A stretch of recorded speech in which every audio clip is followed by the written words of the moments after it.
Hi friends, welcome to Nischala's kitchen.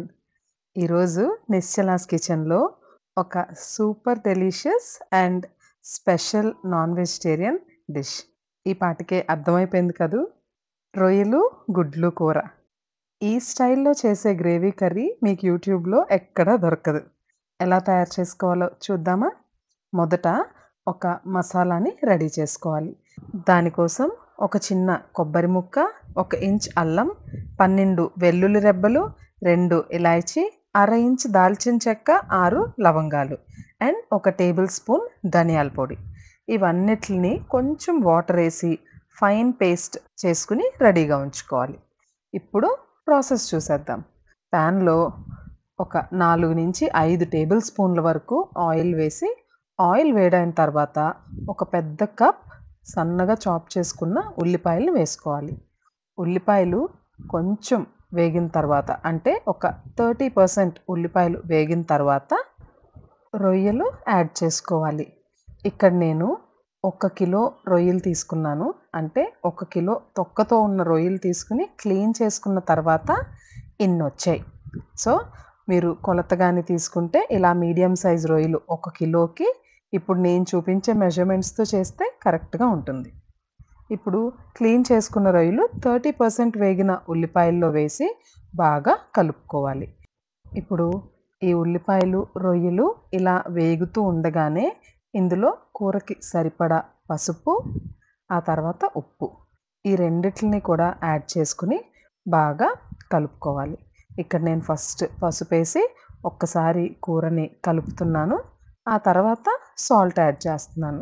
మీరు ఏ salt అయినా వేసుకోవచ్చు. నేను ఇక్కడైతే హిమాలయన్ పింక్ సాల్ట్ని వాడుతున్నాను. మామూలుగా అయితే కల్లుప్పు కూడా వాడుకోవచ్చు. చూడండి, కూరకి సరిపడా ఉప్పు కూడా వేసి ఫ్రై చేసుకోవాలి. ఈ ఫ్రై చేసుకునే ప్రాసెస్ ఆయిల్ బయటికి రిలీజ్ అయ్యేంత వరకు ఫ్రై చేయాలి. చూడండి, ఇలా దగ్గరుండి కలుపుతూ ఉంటే ఇలా ఆయిల్ బయటికి కనిపిస్తుంది. ఇప్పుడు ఇందులో అడ్డంగా కట్ చేసిన 3 మిరపకాయలను వేసి ఒక్కసారి కలుపుకోవాలి.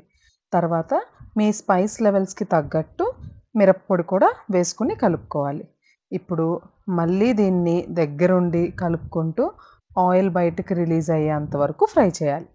చూడండి, కొంచెం కొంచెంగా ఆయిల్ కనిపిస్తుంది కదా. ఈ స్టేజ్లో సన్నగా చాప్ చేసి ఉంచుకున్న టొమాటో ముక్కల్ని యాడ్ చేసుకోవాలి. ఏ కప్పుతో అయితే ఉల్లిపాయలు తీసుకున్నామో అదే కప్తో ఫైన్గా చాప్ చేసుకున్న టొమాటోలు తీసుకోవాలి. ఇలా టొమాటో ముక్కలు వేసిన తర్వాత ఒకసారి కూరంతా బాగా కలుపుకొని మూత పెట్టుకుని సిమ్లో ఉంచుకుని ఈ టొమాటోలన్నీ బాగా ఫ్రై అయ్యే వరకు, బాగా మగ్గే వరకు ఫ్రై చేసుకోవాలి. చూడండి, అప్పుడప్పుడు మూత తీసి కూరని కలుపుకుంటూ టొమాటోలన్నీ బాగా మగ్గి ఆయిల్ పైకి కనిపించేంత వరకు ఫ్రై చేయాలి. ఇప్పుడు చూడండి, కొంచెం ఆయిల్ ఇలా బయటికి కనిపిస్తుంది కదా. ఈ స్టేజ్లో 1 కప్ వాటర్ పోసుకోవాలి. కూరలో వాటర్ వేసిన తర్వాత దీన్ని బాగా బాయిల్ అవ్వనివ్వాలి. కూర బాయిల్ అయ్యే స్టేజ్లో ఉన్నప్పుడు, అంటే వాటర్ మరుగుతూ ఉండగా, మనం ఇందాక ఒక మసాలాని రెడీ చేసి ఉంచుకున్నాం కదా వీడియో స్టార్టింగ్లో, ఆ మసాలాని ఇందులో యాడ్ చేసుకోవాలి. చూడండి, ఇప్పుడు నేను ఇక్కడ మూత పెట్టుకుని కూరని కుక్ చేసుకుంటున్నాను.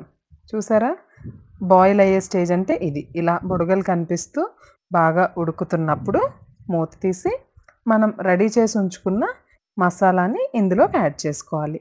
ఈ మసాలాయే కూరకి మంచి టేస్ట్ని అలాగే టెక్స్చర్ని కూడా ఇస్తుంది.